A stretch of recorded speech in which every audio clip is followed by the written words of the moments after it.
When did you start smoking dope? When did you start smoking marijuana? When? Yeah. Dude, get your hair out of your face. Yeah.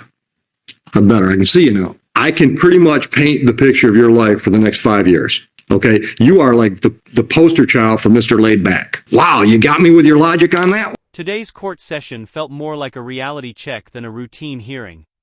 A young man entered the courtroom acting like the rules didn't apply to him, confident, dismissive, and treating the whole thing like a show. But Judge Oakley wasn't having it.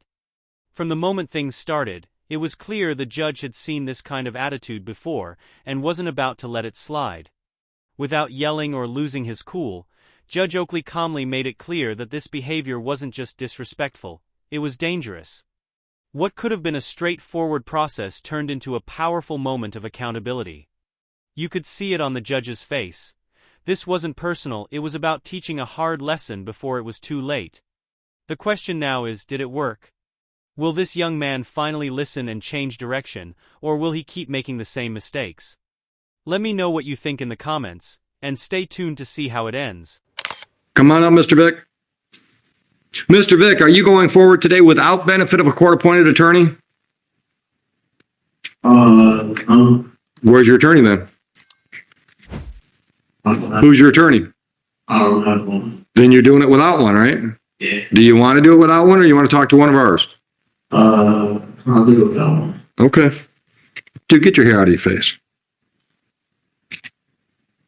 Yeah. I'm better. I can see you now. All right. All right, I've got a ticket here, and the prosecutor says you're going to plead responsible to double parking, and we're going to dismiss a misdemeanor charge of reckless. Is that correct? Yes. That's the way you want to resolve this today? Yeah, miss. Okay. How old are you? Let me see. All right, I understand you're almost done with school? Yes, sir. Then what's your plan? I've been trying to get a job ever since I was 7. Stop right there. Stop right there. Where have you been trying to get a job? I'm trying to get a job at the service yard at Holiday Inn at the apartments. Okay. Why do I have a ROA for a double parking? And we've already got a double ROA for it? Oh. So everything. It's confusing. No, it's not the way I'm used to saying it. I thought we had 2 tickets going. Okay. All right. Where else have you looked? I looked at the baby shop in Logo. Okay. And I also looked at Walmart and Buffalo Wild Wings. And nobody's hiring you? Well, Walmart, I don't know, but I can't get a response from Buffalo Wild Wings, and I'm trying to go to the holidays. Okay. Okay. All right. You got a driver's license? No, sir. Yeah, transportation is going to be an issue then. All right. So what's your long-term plan? Done with high school, then what? I'm trying to be an engineer. So you're going to school somewhere. Hopefully that's. Where and when? Well, I graduate this year, and maybe I hope to go to college. Maybe by the time I'm 19. Okay. What are you waiting for? Nothing really. Then why aren't you going to college now? As soon as you graduate? I'm trying to finish school right now. No, as soon as you graduate. As soon as I graduate. Yeah. Why aren't you planning on being in school somewhere in the fall? I mean, I really didn't think about that, but. When did you start smoking dope? Honestly, just watching this young man in court, it's hard not to notice how checked out he seems. His eyes barely open, his movements slow, and that blank look on his face. It's like he's not even fully aware he's standing before a judge. Sure, people have different personalities, but there's a big difference between being calm and being completely unresponsive. This isn't the time or place to zone out, especially when your future is on the line. He walks in looking like he's either just rolled out of bed or simply doesn't care what's happening, and that never looks good to a judge. You have to show that you understand the seriousness of the situation. What do you think? Is he really not all there mentally, or just trying to act relaxed and hope for some sympathy? Let me know your thoughts, because this case keeps getting more unusual as it goes on. When did you start smoking marijuana? When? Yeah. 2 years ago. Okay. How often you hit it? that often, What's that mean? like barely. What's that mean?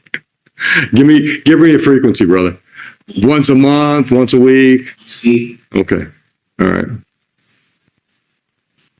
So on this file, you're not working now, so I'm not going to give you money. I'm not going to charge you fines and costs. I'm going to charge you community service hours. But I also have to give you a little lecture. Dude, I've been doing this a long time. All right. I can pretty much paint the picture of your life for the next 5 years if you don't do something drastic. Okay. You are like the poster child for Mr. Laid Back. All right. If you're talking about going to school when you're 19, I can guarantee when you're 21, you'll still be talking about going back to school. Guaranteed. I mean, I would bet $100 of mine against one of yours that by then you could come back and we'd still have this conversation about your planning on it. Okay. If you were my nephew, I would put you in a car. I would drive you over to Canton on Ford Road. I would walk you into the recruiting office where you can talk to the Army, the Navy, the Coast Guard, Air Force. They're all in one building. And I would have you go door to door to door and find out what they could offer you if you sign up. Because that's what you need to do. You need to completely shake up your life to make something happen. Have you ever considered it? And I know you don't want to cut your hair, but it'll grow back. Have you ever considered it? Why not? Why?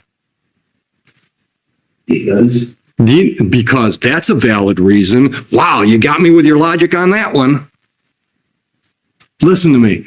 How are you going to pay for engineering school? Okay, well, if I get a job, I can pay for it. You know? No, you can't. You can't pay for an engineering degree working at Walmart. You can't.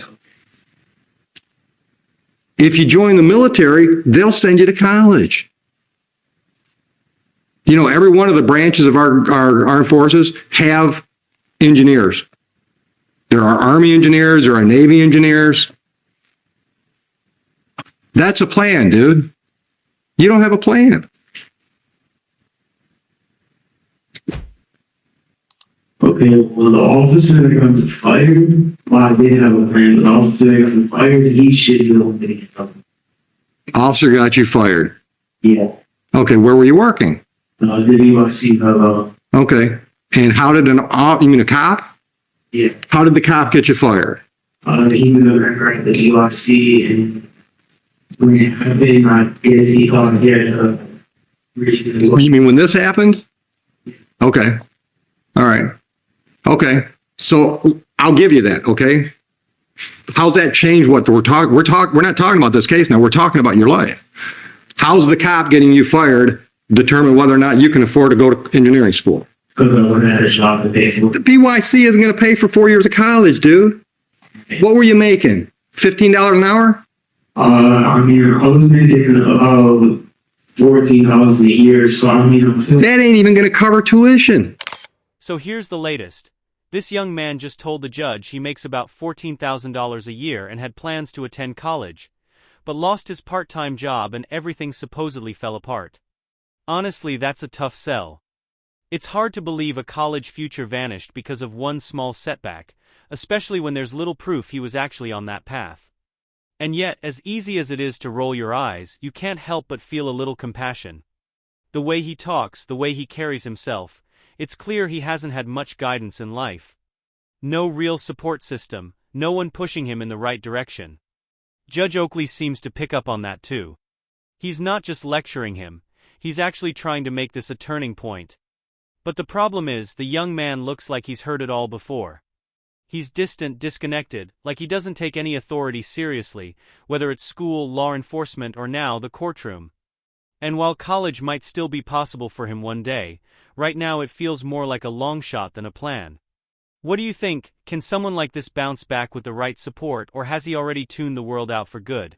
Okay, well, I'm also adopted, so, you know, the state would pay for it. Okay. Okay. I'll see you again. 30 hours community service, have it done by February 1st. Goodbye.